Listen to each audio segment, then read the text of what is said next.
나랑 놀지 점점점.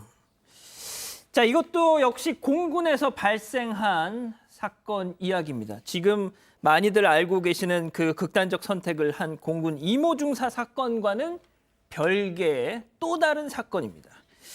자, 이번 저희가 전해드릴 사건은 불법 촬영 사건의 피해자가 2차 가해를 부대 안에서 또 당했다. 이런 폭로가 나온 거잖아요. 네, 뭐 나랑 놀지 이 얘기를 군사경찰 관계자가 피해자에게 했다는 겁니다. 저로서는 참 이해가 가지 않는데. 군사경찰이. 이걸 수사하는 담당자가 아하. 피해자에게 이런 말을 했다라는 게 알려져서 지금 논란이 되고 있는 건데요. 좀 구체적으로 살펴보면은 전에 공군 한 전투비행단에서 소속 하사가 여군 숙소에 침입을 해서 여군들을 불법 촬영한 사건이 있어서 지난달에 초동 수사가 착수됐다고 합니다. 그런데 수사 계장인 이모 준이가 이 피해자들에게 가해자가 많이 좋아해서 그랬나 보다. 그리고 호의였겠지.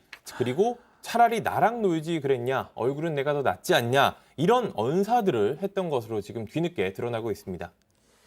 자, 지금 그래픽으로 보셨겠지만 그러니까 수사를 하는 담당자가 다시 한번 보여주세요.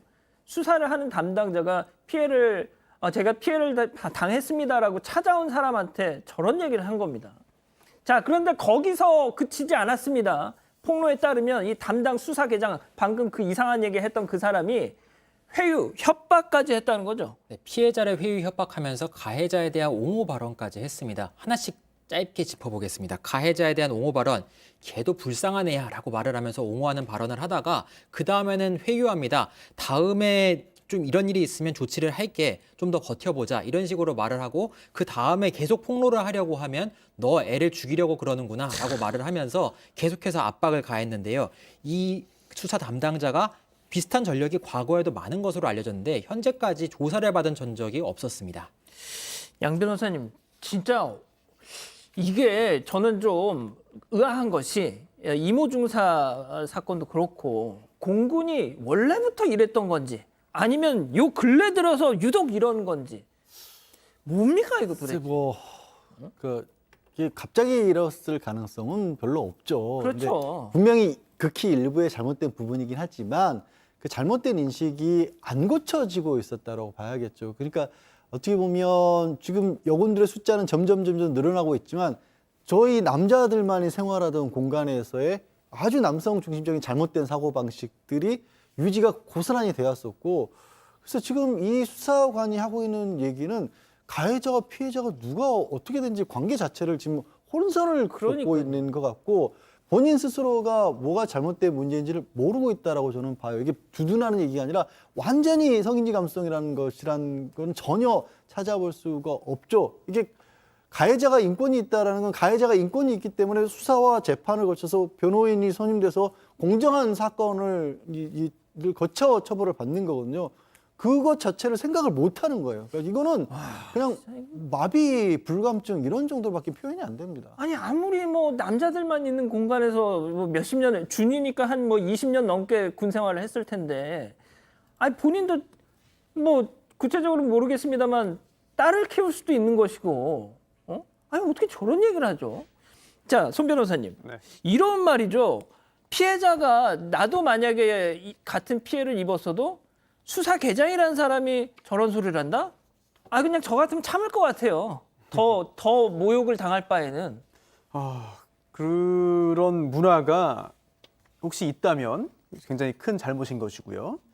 그걸 바꿔야 되는데 일단 수사를 하고 진상을 좀 밝혀야 되는 이 군 경찰 조직이 이렇게 행동을 하기 때문에 믿을 수가 없다는 겁니다. 그 피해자 측은 이거 공군이 주도하는 수사를 더 이상 믿을 수 없다. 그러니까요. 국방부가 해달라라면서 국방부 조사본부가 진행해달라고 요구를 했습니다. 그리고 공군은 일단 이 수사와 관련해서 문제를 일으킨 사람들을 이제 공군본부 검찰에서 일단 철저하게 조사하겠다라고 했는데 이 군 관련 사건은 특징이 있어요. 가해자도 군인, 피해자도 군인, 수사하는 사람도 군인, 판결도 군인이 합니다.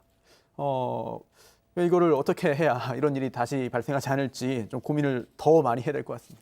그래서 지금 나오는 얘기가 군내 성폭력 사건은 수사와 재판을 민간에 넘기는 게 어떠냐. 아니, 그러니까 이런 사건이 무슨 군 기밀을 취급하는 그런 것도 아니고 무슨 보안 뭐 유지를 해야 될 특별한 상황이 있을 것 같지도 않고 좀 어떻게 생각하세요? 그 부분이 정확하게 법조인들이 공통적으로 군과 관련된 사건에서 나올 때마다 터져 나올 때마다 지적하는 겁니다.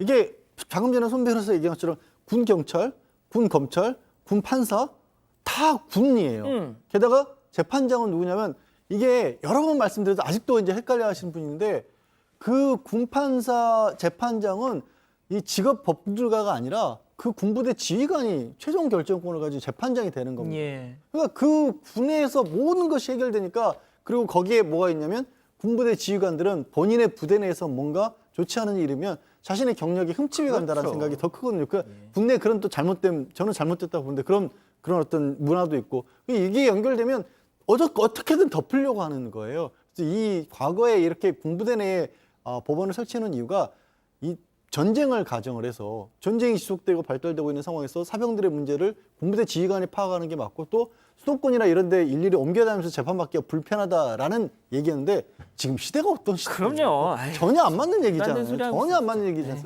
그래서 이거는 하루빨리 저는 바꿔야 된다고 봅니다. 알겠습니다. 자.